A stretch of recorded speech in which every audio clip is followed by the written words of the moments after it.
আসসালামু আলাইকুম। আমি ইউসুফ প্রিমিয়ার থেকে বলতেছি। আশা করি সবাই ভালো আছেন। আমি আগের ভিডিওতে বলছিলাম যে পড়াশোনার পাশাপাশি আপনারা উদ্যোক্তা হবেন। কি উদ্যোক্তা? চা-পাতির ব্যবসা উদ্যোক্তা হওয়ার কথা বলছিলাম। বাংলাদেশে এত ব্যবসা থাকতে আমি কি জন্য চা-পাতির ব্যবসার উদ্যোক্তা হতে বললাম? সেই বিষয়ে আজকে আলোচনা করব। চা-পাতির উদ্যোক্তা বা চা-পাতির ব্যবসা করতে পড়াশোনার পাশাপাশি ভালো একটা উত্তম ব্যবসা। যেকোনো স্টুডেন্ট, বেকার বলেন, যাই বলেন, তারা সহজেই করতে পারবে।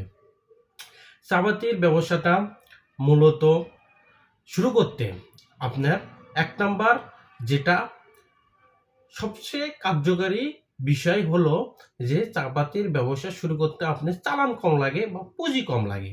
মেন পয়েন্ট ১ নাম্বার পয়েন্ট যে চা-পাতির ব্যবসা শুরু করতে চালান বা পুঁজি কম লাগে।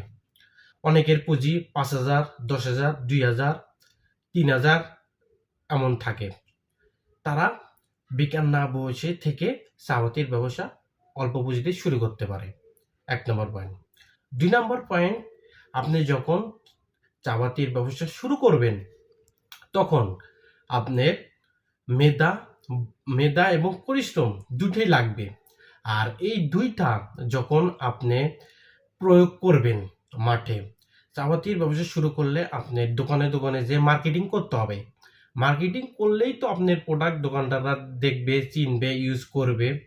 যখন আপনি মার্কেটিং করবেন বাজারে গিয়ে, তখন আপনার ভিতরে একটা যখন আপনি দোকানে, দোকানে যেয়ে মার্কেটিং করবেন, আপনার প্রোডাক্টটা নিয়ে আপনি দোকানদারের সাথে কথা বলবেন, তখন এই মার্কেটিং করতে, করতে আপনি কথা বলার স্কিলটা এত সুন্দর হবে আর মানুষের মধ্যে কথা বলার যে একটা দ্বিধা, একটা ভয় ছিল, তখন আপনি এই মার্কেটিং করার ফলে আপনার এই যে দ্বিধার ভয়টা কেটে যাবে। তাইলে কি আপনি ব্যবসার পাশাপাশি আপনি নিজেকেও ইমপ্রুভ করতেছেন।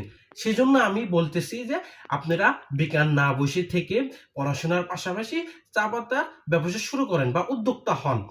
১ নাম্বার, ২ নাম্বার পয়েন্ট গেল। ৩ নাম্বার পয়েন্ট, আপনি চা-পাতির ব্যবসা যখন আপনি অল্প এই যে ১০ কেজি, ২০ কেজি, ৩০ কেজি প্রোডাক্ট নিয়ে আস্তে, আস্তে করে আপনি বাড়াবেন, ৫০ কেজিতে যাবেন, তখন আপনি বুঝতে পারবেন যে ডিলারশিপের ব্যবসা কিভাবে করে।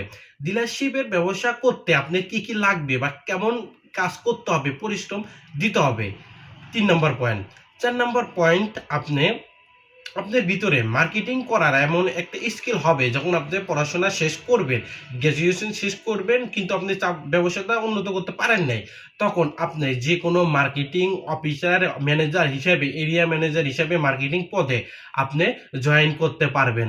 এবং আপনি ইন্টারভিউ দিতে যখন আপনি একটা কোনো চাকরির ক্ষেত্রে ইন্টারভিউ দিতে যাবেন, তখন আপনি ইন্টারভিউয়ের যে প্রশ্ন ছাত্রদের সামনে কথা বলবেন, তখন আর আপনার কোনো কথা বলার কোনো বেজে আসবে না। কারণ আপনি এর আগেই তো আপনি মার্কেটিং করে আপনি সব জড়তা ভেঙে ফেলেছেন।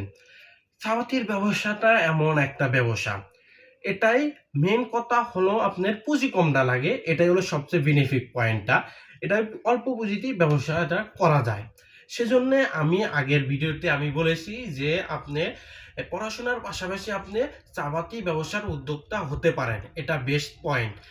আমি গত ৪-৫ বছর ধরে আমি চা-পাতির সাথে আছি। আমি জানি কিভাবে ব্যবসা করতে হবে এবং কিভাবে মার্কেটিং করলে আপনার প্রোডাক্টটা চা দোকানদার আপনার প্রোডাক্টটা নিয়ে ইউজ করে দেখবে। তাই আমি বলবো, যারা আমার ভিডিও দেখে চা-পাতির ব্যবসার নতুন উদ্যোক্তা হতে চান, তারা আমাদের সাথে ইউসুফ প্রিমিয়ার টির সাথে যোগাযোগ করবেন। আমরা যতটুকু পরিমাণ আপনাকে হেল্প করা যায়, সাহায্য করা যায়, আমরা করব। আপনাকে মার্কেটে তুলতে যতটা পরিমাণ করা যায়, দরকার হলে আপনার এরিয়াতে যেয়ে আমি নিজে মার্কেটিং করে আপনার দোকান ধরিয়ে দিব। মানে কি বলবো, যতটুকু সম্ভব ততটুকু সম্ভব আপনাদের আমরা হেল্প করব। তাই আমাদের ইউসুফ প্রিমিয়ার টির সাথে যোগাযোগ করতে পারেন। আসসালামু আলাইকুম, সবাই ভালো থাকবেন।